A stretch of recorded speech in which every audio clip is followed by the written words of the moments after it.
Hello students, class 10 is a video 3 of the chapter The Nationalism in Europe. तो I taught you कि किस तरह 1804 में Napoleon code बनाया जिसमें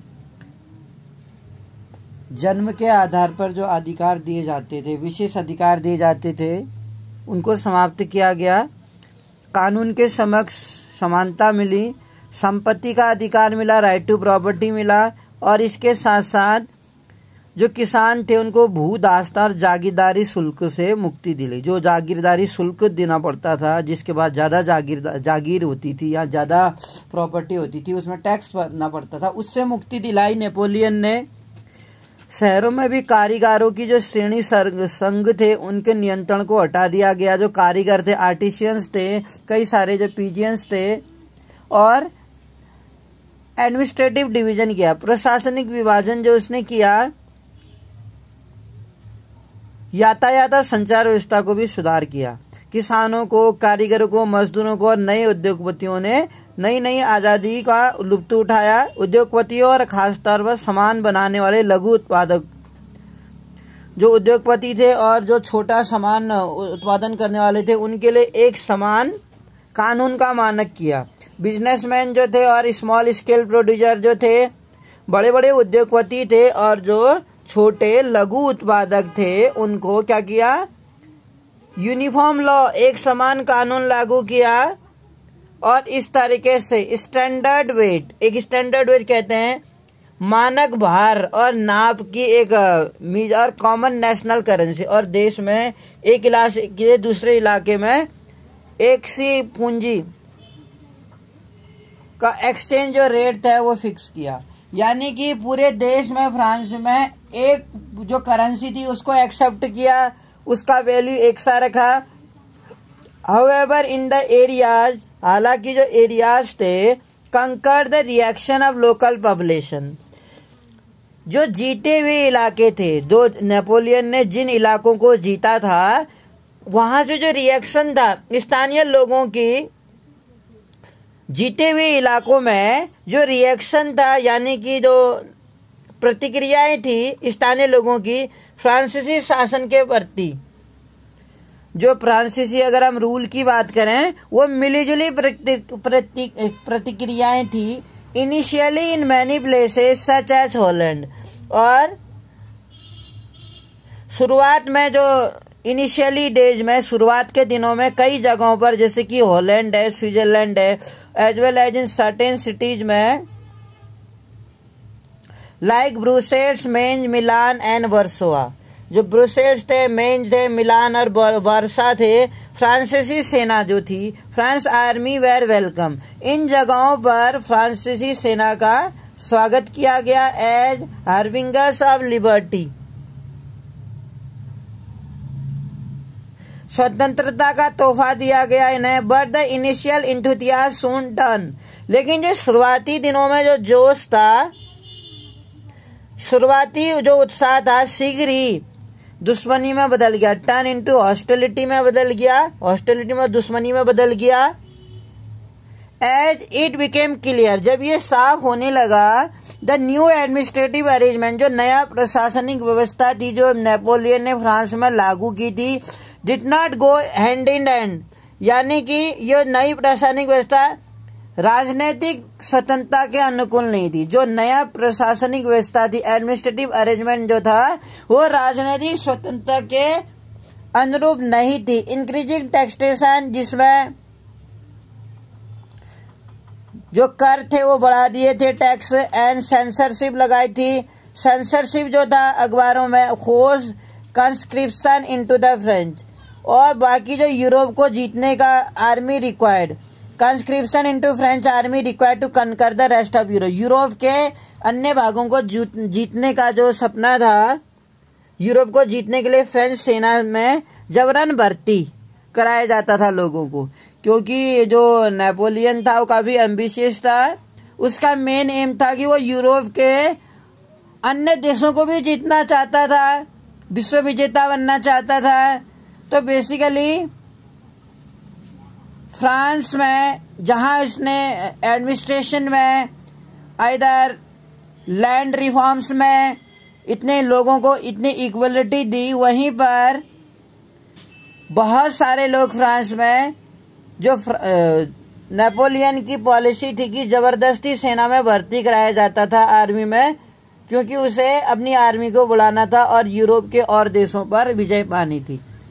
इस तरीके से वहाँ पर पॉलिटिकल फ्रीडम छिन गई थी। Seem to outweigh the advantage of the administration, और फ्रेंच सेना में जबरन भर्ती से नुकसान हो रहा था प्रशासन के परिवर्तन से मिले फायदों से कई ज़्यादा। उन्हें क्या नज़र आने लगा? नुकसान नज़र आने लगा था। यहाँ पर एक पिक्चर्स दिखाया जा रहा है जिसमें द कोरियर ऑफ, एक कोरियर दिखाया जा रहा है। कोरियर हम कह सकते हैं डाकिया। रिहाइनलैंड का है ये, यानी कि राइनलैंड जिसे कहेंगे इंग्लिश में। Rhineland loses all that he has. तो इस कोरियर, इस डाकिये के माध्यम से, राइनलैंड का डाकिया है ये। राइनलैंड का डाकिया क्या कर रहा है? आते हुए दिखाया जा रहा है। वो लाइप्जिग से आ रहा है, वो लाइप्जिग से, जहां वो सब कुछ गवा देता है। नेपोलियन हियर इज रिप्रेजेंट, ये नेपोलियन को दर्शाया जा रहा है इस चित्र के माध्यम से कि इसने 1813 में क्या किया था। Napoleon here is represent a postman, इस पोस्टमैन के रूप में नेपोलियन को दर्शाया गया on his way back to France, जिसमें वो क्या कर रहा है? लाइप्जिग की लड़ाई हारकर फ्रांस लौटा है नेपोलियन। एक लाइप्जिग की लड़ाई लड़ी थी 1813 में फ्रांस में नेपोलियन ने। उसको हारने के बाद नेपोलियन वापस फ्रांस को आता हुआ दिखाई दे रहा है, डाकिये के रूप में दिखाया गया है इसे। उसके झोले से each letter dropping out of his bag, उसके बैग से एक लेटर गिरता जा रहा है। वो लेटर गिरने का अर्थ है कि वो भूभाग, वो लैंड जो उसने कभी जीते थे दूसरे यूरोपियन कंट्रीज से, वो भूभाग जो जीते थे नेपोलियन ने, उन भूभागों को वो खोता जा रहा है। पत्र गिरते जा रहे हैं बैग से का अर्थ ये है कि जो भूभाग नेपोलियन के द्वारा जीते गए थे, वो टेरिटरीज को अब क्या कर रहा है? उन भूभागों के नाम लिखे हुए हैं जिन्हें वो हार चुका है। ये वो हार चुका है, उन भूभागों के नाम लिखे। कभी वो जीता था इनको। Making up nationalism in Europe, हम अब पढ़ेंगे कि जो नेशनलिज्म था यूरोप में, किस तरीके से राष्ट्रवाद का निर्माण हुआ होगा यूरोप जैसे कंट्रीज में।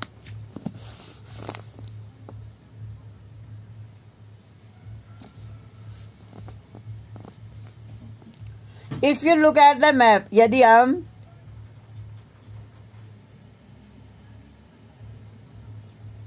एटीन सेंचुरी का मैप देखें तो हम क्या देखेंगे? तो यूरोप के नक्शे को अगर हम ध्यान से देखें, if you observe, if you look the map of 18th century Europe, you will find that there were no nation state. वे ऐसे राष्ट्र राज्य नहीं थे जैसे कि आज हमें दिखाई देते हैं। यूरोप में आज हमें बहुत सारे जो देश हैं वो फ्री दिखाई देते हैं, इंडिपेंडेंट हैं। लेकिन क्या तब ऐसे थे? क्या ये जो राष्ट्र थे, राष्ट्र राज्य के रूप में दिखाई देते होंगे उस समय में? नहीं। What we know today as Germany, Italy and Switzerland, जो हम यूरोपियन नेशनलिज्म की बात कर रहे हैं, हमें जर्मनी, इटली और स्विट्जरलैंड की तीनों कंट्रीज के बारे में पढ़ना पड़ेगा कि यहाँ पर नेशनलिज्म का राइज कैसे हुआ। आइदर जर्मनी में या इटली में या स्विट्जरलैंड में नेशनलिज्म का उदय कैसे हुआ। वह डिवाइडेड इनटू किंगडम। तो इसमें हम कह सकते हैं जिन्हें आज हम जर्मनी, इटली, स्विट्जरलैंड के रूप में जानते हैं, what we know today, Germany, Italy, Switzerland, जो डिवाइडेड इनटू किंगडम। तब क्या था? वहां पर राजशाही डचियों और कैंटनों में बंटे हुए थे। जो ये तीन देश हैं वहां पर तब राजशाही थी, ऑटोनोमस स्टेटीज, किंगडम साम्राज्य था, वह डचीज जो थे, और कैंटन लोगों ने वहां पर शासन किया था। Central Europe were under autocratic monarchy. अगर हम बात करें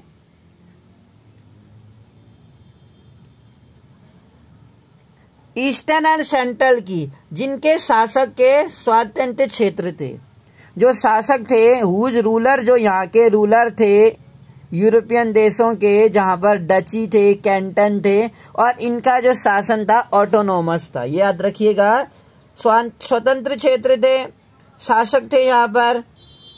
ईस्टर्न और सेंट्रल यूरोप में, पूर्वी और मध्य यूरोप में, वे अंडर द ऑटोक्रेटिक मोनार्ची, निरंकुश राजतंत्र के अधीन थे। यानी निरंकुश यानी जिस पर कोई अंकुश नहीं लगाया जा सकता। एक राजशाही थे, राजा थे वहां पर। फ्रांस का तो हमने पढ़ा ही था कि लुई 16 ने वहां पर शासन किया था। तो वहां पर ऑटोक्रेटिक मोनार्ची थी, निरंकुश राजतंत्र था अपने टेरिटरीज में, of which lived diverse people, और जिसमें उन टेरिटरीज में तरह तरह के लोग रहते थे। अलग अलग कम्युनिटी के लोग, अलग अलग भाषाओं को बोलने वाले लोग इन टेरिटरीज में रहते थे, जिनका शासन निरंकुश राजा के द्वारा किया जाता था। राजा शासन करता था इन यूरोप के देशों में, उस टाइम की बात है। They did not see themselves as a sharing as collectively identity और कॉमन कल्चर। इसका अर्थ है वे अपने आप को एक सामूहिक पहचान या किसी समान संस्कृति का भागीदार नहीं मानते थे। जैसे आज के देश में अगर हम किसी देश की बात करें तो वो देश अपनी किसी खास भाषा या अपनी किसी खास संस्कृति के लिए जाना जाता है, लेकिन तब ऐसा नहीं था। हालांकि अलग अलग संस्कृति के लोग रहते थे, लेकिन they did not see themselves, वो अपने आप को एक कलेक्टिव यानी कि एक सामूहिक पहचान के रूप में, कॉमन कल्चर के रूप में ही देखते थे। यानी कि किसी समान संस्कृति का भागीदार नहीं मानते थे, बल्कि अक्सर वे अलग अलग भाषाएं बोलते थे और विभिन्न जाति समूह के सदस्य थे। ऑफन दे स्पीक, हालांकि वो अलग अलग भाषाएं बोलते थे, अपने आप को किसी एक विशेष समूह का सदस्य नहीं मानते थे। आज के समय में कोई भी समुदाय है, अगर वो अलग भाषा बोल रहा है या उसकी संस्कृति अलग है किन्हीं लोगों की, तो वो अपने आप में एक समूह बना लेते हैं या एक विशेष समूह का सदस्य मानते हैं अपने आप को। तब ऐसा नहीं था। बेशक यूरोप के देशों में लोग अलग अलग भाषाएं बोलते हों, अलग अलग संस्कृति अपनाते हों, इसके बावजूद भी वो अपने आप को किसी विशेष समूह में नहीं बांधे रखते थे। तो क्या करते थे वे अलग अलग भाषाएं बेशक बोलते, विभिन्न जाति समूह के सदस्य थे वो। एग्जाम्पल के तौर पे डिफरेंट एथनिक ग्रुप के थे, यानी अलग अलग सदस्य जाति समूह के सदस्य थे। द हैब्सबर्ग एम्पायर जो था, हैब्सबर्ग साम्राज्य, कहाँ का साम्राज्य था ये? ऑस्ट्रिया और हंगरी पर शासन करता था। साम्राज्य का नाम था और हैब्सबर्ग एम्पायर कहाँ शासन करता था? ऑस्ट्रिया और हंगरी पर। हैब्सबर्ग साम्राज्य ऑस्ट्रिया और हंगरी पर शासन करता था। ऑस्ट्रिया और हंगरी तब अलग अलग नहीं थे, बल्कि एक राजा के द्वारा इस संपूर्ण भूराज्य में, इन दोनों ही भूराज्य में हैब्सबर्ग एम्पायर के द्वारा शासन किया जाता था। For example, was a patchwork of the many different region and people, it include the alpine region. ये कहना चाह रहा है अलग अलग क्षेत्र और जनसमूह को जोड़कर बना था। कैसे बना था ये? ऑस्ट्रिया, ये ऑस्ट्रिया हंगरी था, कैसे बना था? Patchwork of the many different region, यानी कि अलग अलग क्षेत्रों को और अलग अलग लोगों के द्वारा पैच वर्क करके ये बना हुआ था। यानी कि हम कह सकते हैं अलग अलग जन समूह, यानी लोगों के समूह, अलग अलग समूह के लोग होते थे, अलग अलग भाषा, और अलग समूह में तो बांटा नहीं था उन्होंने अपने आप को। तो इन लोगों के द्वारा एक ही साम्राज्य बना दिया गया था, और जिसमें हैब्सबर्ग ने शासन किया था। मैनी डिफरेंट रीजन्स लोगों के द्वारा बना, it include the alpine region. इसमें क्या था? एल्पस के टिरोल थे, इसमें एल्पाइन रीजन के टिरोल,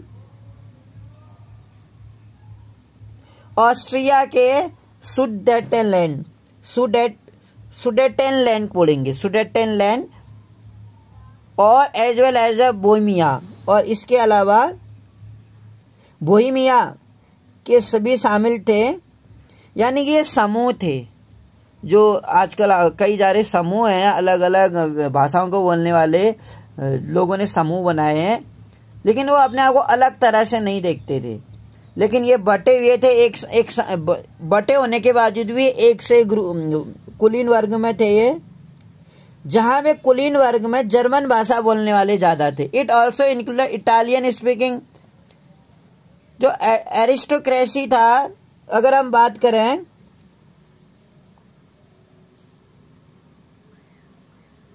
जो कुलीन वर्ग था, एरिस्टोक्रेसी मतलब होता है कुलीन वर्ग, जो कुलीन वर्ग था प्रीडोमिनेटली जर्मन स्पीकिंग, वो क्या था, जर्मन भाषा बोलने वाला था। जो कुलीन वर्ग था वहां का, कुलीन वर्ग ऊंचे कुल में, जो ऊंचे कुल में जन्मे लोग थे, जो धनी लोग थे, वो जर्मन भाषा बोलते थे वहां पे, और कुलीन वर्ग में जर्मन भाषा बोलने वाले ज्यादा थे। और इसी तरह से it also include Italian speaking, और इसी तरह से इटालियन भाषा बोलने वाले प्रांत भी शामिल थे। उसमें कौन सा था, लोम्बार्डी और वेनेटिया। ये दो वर्ग ऐसे थे जहां पर लोम्बार्डे और वेनेटिया, इन प्रोविनेंसेस कहते हैं जो साम्राज्य है, उन पर बोला करते थे। हैब्सबर्ग साम्राज्य मैंने पहले ही आपको बताया था, ऊपर भी लिखा है, जो हैब्सबर्ग एम्पायर है यानी एक साम्राज्य था। इसी तरह से ये नाम दोबारा आया है। तो इटली स्पीकिंग प्रोविनेंस और लैम्बार्डे एंड वेनेटिया, जो इटली स्पीकिंग प्रोविनेंसेस थे,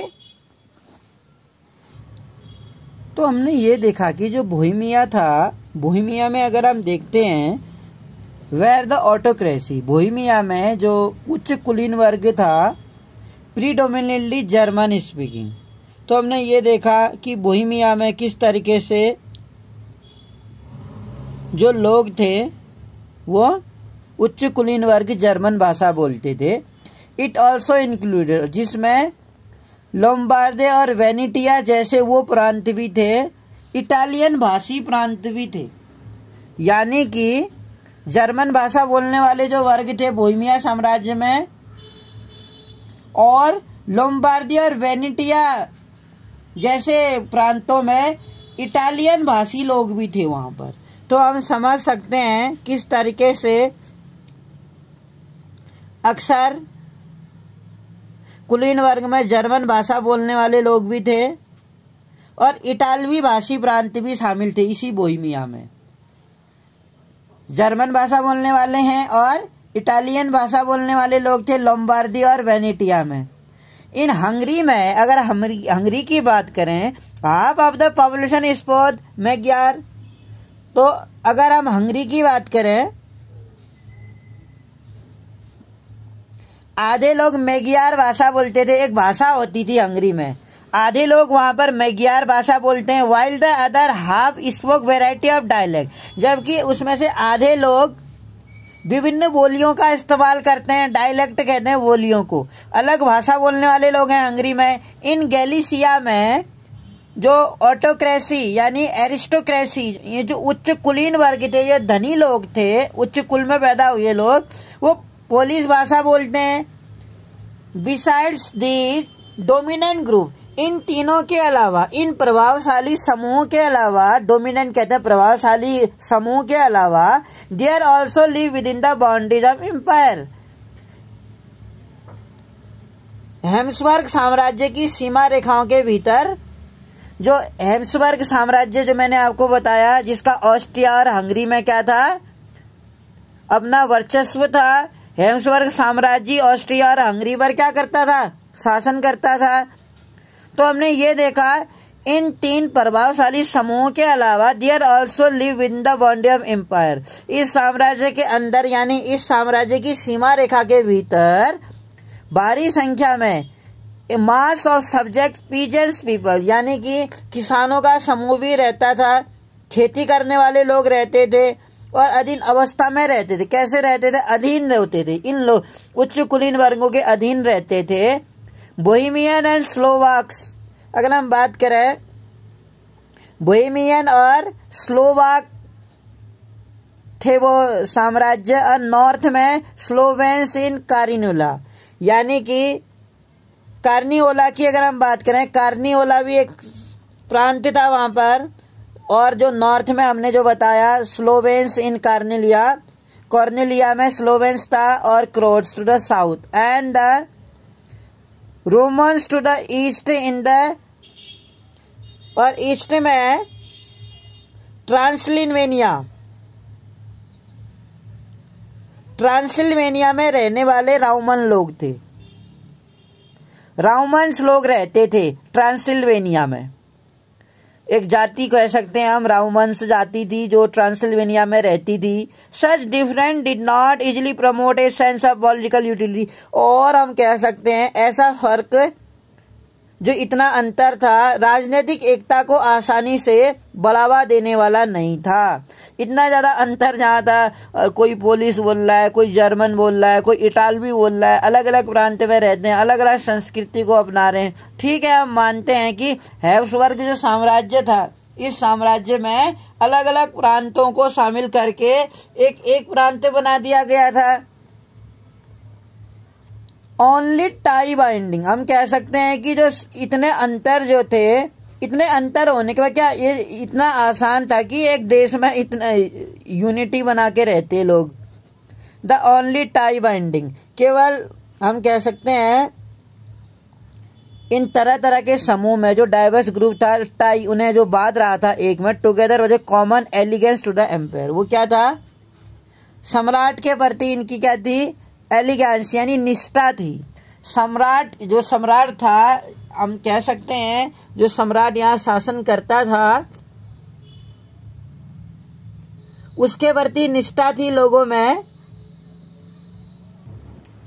तो how did the nationalism and the idea of national state emerge, तो जो राष्ट्रवाद और राष्ट्र राज्य का जो विचार था इन लोगों में कैसे पनपा होगा, राष्ट्रवाद का जो बीज है इनके मस्तिष्क में कैसे पनपा होगा, कैसे एक निष्ठा आई होगी, क्योंकि जहाँ इतनी अलग अलग डिफरेंसेस हमें देखने को मिल रहे थे तो पॉलिटिकल यूनिटी होना तो पॉसिबल ही नहीं था।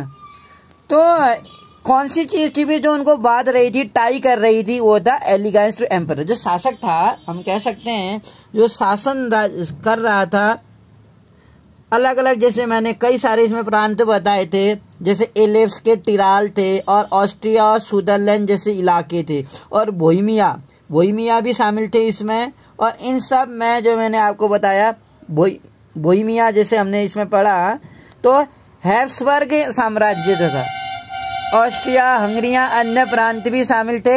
हैब्सबर्ग जो साम्राज्य था, इस साम्राज्य में अलग अलग प्रांतों के लोग शामिल थे। We will study the next part in next video. Thank you for listening me.